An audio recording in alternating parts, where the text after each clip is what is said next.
Bismillahirrahmanirrahim. Assalamualaikum warahmatullahi wabarakatuh. Perkenalkan, nama saya Enda Isprati. Saya dari Prodi Manajemen. Presentasi ini adalah untuk memenuhi tugas UTS dari mata kuliah Etika Bisnis dengan dosen pengampu Bapak Muhammad Taufan Nugroho.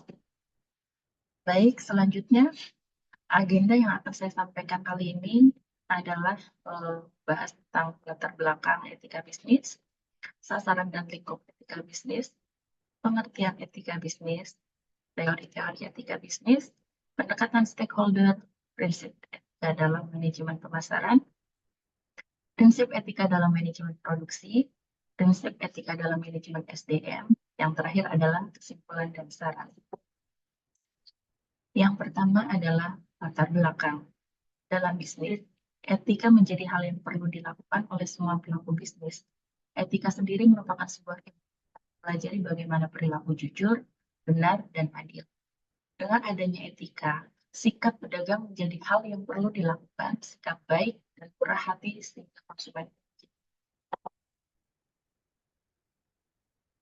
Sasaran dan lingkup etika bisnis. Yang pertama, menghimbau para pelaku bisnis menjalankan bisnis secara baik dan etis. Yang kedua, menyadarkan masyarakat akan hak dan kepentingan mereka yang tidak boleh dilanggar. Yang ketiga, berbicara mengenai sistem ekonomi yang mencantumkan berbicara mengenai sistem ekonomi yang menentukan etis tidaknya suatu praktek bisnis. Pengertian etika dan bisnis. Pengertian etika. Etika berasal dari kata Yunani atau dibaca dengan ethos yang dalam bentuk jamaknya P-ta-eka, berarti adat istiadat atau kebiasaan. Etika dalam Kamus Besar Bahasa Indonesia diartikan sebagai ilmu tentang apa yang baik dan apa yang buruk, dan tentang hak dan kewajiban.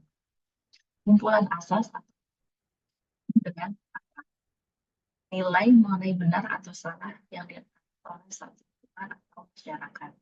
Sedangkan pengertian bisnis adalah pertukaran barang, jasa, atau uang yang saling menguntungkan atau memberikan manfaat. Menurut arti dasarnya, bisnis memiliki makna sebagai the buying and selling of goods and service. Bisnis berlangsung karena adanya ketergantungan antara individu, adanya peluang internasional, usaha, akan dan kata standar itu, dan lain sebagainya. Pengertian etika bisnis. Etika bisnis adalah aturan-aturan yang menegaskan suatu bisnis boleh bertindak dan tidak boleh bertindak, di mana aturan-aturan tersebut dapat masuk dari aturan tertulis maupun aturan tidak tertulis. Dan jika suatu bisnis aturan-aturan tersebut, maka sanksi akan diterima, di mana sanksi tersebut dapat berbentuk langsung maupun tidak langsung. Selanjutnya, teori-teori etika bisnis. Yang pertama ada etika deontologi. Etika deontologi menekankan pada kewajiban manusia untuk bertindak secara baik terlepas dari tujuan atau akibat. Contoh, kita harus selalu berkata jujur, adil, dan ikhlas. Konsekuensi yang lahir dari tindakan itu adalah persoalan lain dan tidak boleh menjadi pertimbangan. Karena jujur, kita jadi dihukum. Karena adil, bagian kita jadi sedikit. Karena ikhlas, kita tidak mendapat ganti rugi. Perbuatan tidak pernah menjadi baik karena hasil baik. Yang kedua, etika teleologi. Mengukur baik buruknya suatu tindakan berdasarkan tujuan yang dicapai dan akibat yang ditimbulkan. Contoh, tindakan melakukan aborsi untuk kesehatan dapat dikatakan benar dan keamanan sang ibu, walaupun harus menghilangkan nyawa janin yang dikandung. Selanjutnya, pendekatan stakeholder.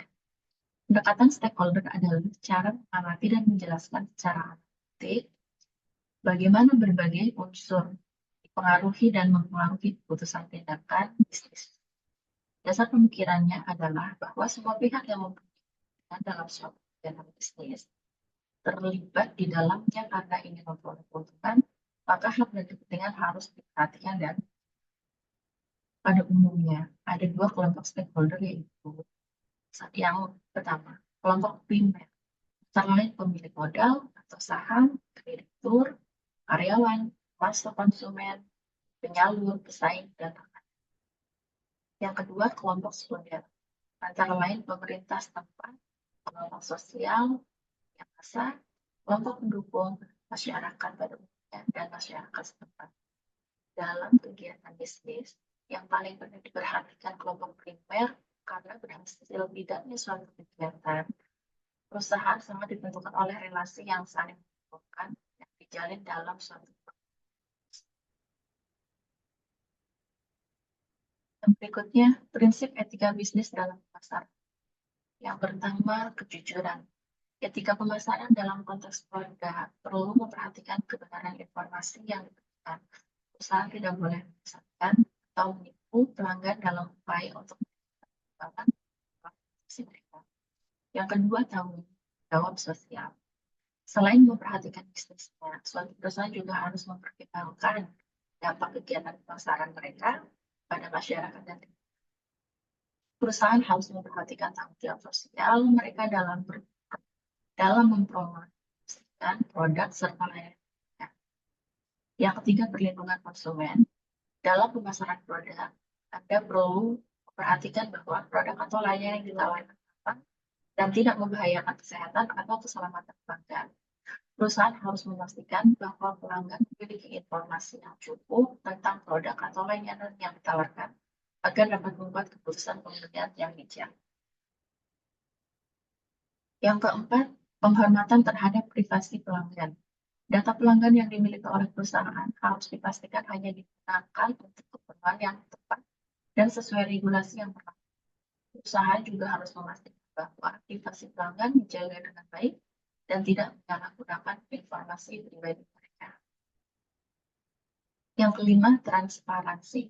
Dalam kegiatan marketing, perusahaan harus bersikap terbuka dan transparan tentang produk atau layanan yang ditawarkan, serta tentang praktik pemasaran mereka secara keseluruhan. Yang keenam, kesesuaian dengan hukum dan regulasi. Perusahaan juga harus memastikan bahwa pemasaran mereka sesuai dengan regulasi yang berlaku dalam industri.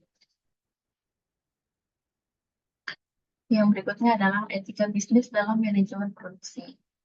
Fungsi produksi itu sendiri dilakukan oleh perusahaan untuk menciptakan atau pengadaan barang.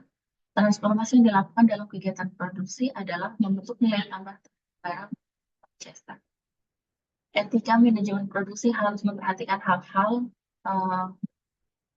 yang pertama ada bahan baku. Diperlukan bahan baku yang tepat untuk menghasilkan produk yang berkualitas dan siap untuk dijual. Yang kedua adalah proses produksi.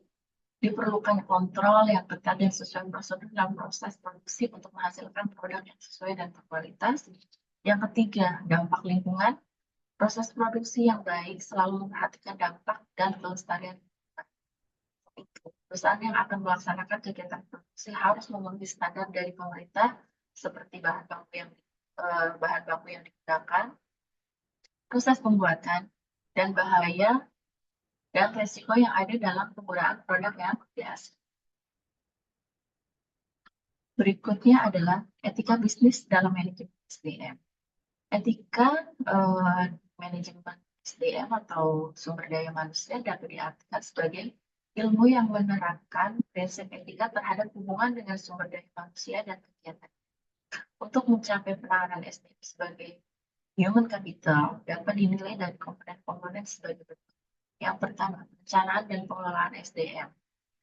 Perusahaan harus memperhatikan kualitas kehidupan kerja termasuk kondisi kerja, organisasi kerja, hubungan karyawan dengan karyawan lain, dan dengan atasan, dan perawatan kerja, serta sikap karyawan pada kerjaan itu sendiri.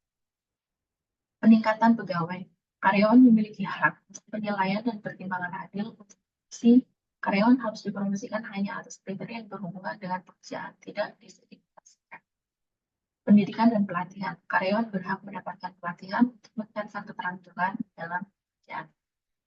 Yang keempat, kinerja pegawai pengakuan. Pengakuan sangat penting. Pengakuan, penghargaan, dan jaminan atasan karyawan sangat menentukan baik dan bermoralnya bisnis. Puasan pegawai. Karyawan memiliki hak dan kewajiban yang mereka negosiasikan dengan perusahaan sebagai kondisi pekerjaan. Jadi kesimpulannya adalah etika bisnis berlaku sebagai benteng bagi pemangku kepentingan. Etika bisnis juga memiliki fungsi yang mampu menyinergikan antara pemangku kepentingan dalam bisnis. Bisnis yang beretika akan membawa dampak baik pada perusahaan. Penerapan etika dalam kegiatan bisnis akan membawa dampak yang positif bagi kelangsungan suatu bisnis. Dalam dunia bisnis, etika memiliki peran penting bagi perjalanan organisasi bisnis. Bisnis merupakan aktivitas yang memerlukan tanggung jawab moral dan pelaksanaannya, sehingga etika dalam praktek bisnis memiliki hubungan yang erat. Bisnis tanpa etika akan membuat praktek bisnis menjadi tidak terkendali dan justru merugikan tujuan utama dari bisnis itu. Jadi untuk sarannya adalah etika bisnis adalah fondasi yang penting untuk kesuksesan dan berkelanjutan jangka panjang perusahaan. Maka diharapkan pelaku bisnis dapat menerapkan prinsip-prinsip etika bisnis seperti kejujuran, tanggung jawab sosial, keadilan, menghormati hak-hak individu, dan keberlanjutan. Dengan itu, maka perusahaan dapat membangun reputasi yang kuat, meningkatkan loyalitas pelanggan, dan memastikan operasi yang berkelanjutan. Meskipun tantangan mungkin ada, tetapi manfaat jangka panjang dari beroperasi secara etis jauh besar. Baik, demikian yang dapat saya sampaikan. Kurang lebihnya mohon maaf. Terima kasih. Wassalamualaikum warahmatullahi wabarakatuh.